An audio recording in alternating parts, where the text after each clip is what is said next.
Paulo, binigyan ng assurance sa mga Kim Pao fans.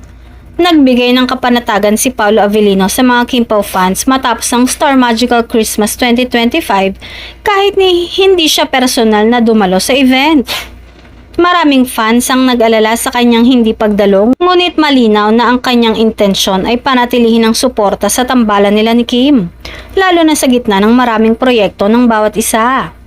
Ayon sa mga malapit sa aktor, kampante si Paulo sa relasyon nila ni Kim, hindi lamang bilang tambalan. Sa kabila ng pisikal na hindi pagdalo, ipinapakita niya ang kanyang suporta sa pamamagitan ng social media. Ang mga simpleng kilos na ito ay malinaw na patunay na nananatili siyang supportive at buo ang tiwala sa tambalan nila. Dagdag pa ng source, walang dahilan para mag-alala ang Kim Pao fans dahil patuloy ang magandang samahan ng dalawa off-cam. Kahit may kanya-kanyang proyekto ngayon, nananatiling solid ang kanilang pagkakaibigan at profesional na relasyon. Ang kanyang virtual presence ay sapat na upang ipakita na hindi siya nawawala sa buhay at karir ni Kim. Para sa maraming fans, nakapagbibigay ng aliw at kapanatagan ng simpleng gesture ni Paulo.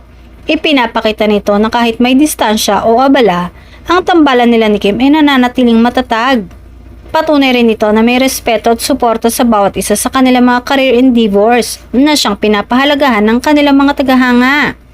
Sa kabuuan, malinaw na hindi pinapabayaan ni Paulo ang Kim Pao fans sa pamamagitan ng kanyang assurance, social media gesture at patuloy na suporta sa tambalan nila ni Kim, nananatiling matatag ang kanilang koneksyon sa screen man o sa personal na buhay.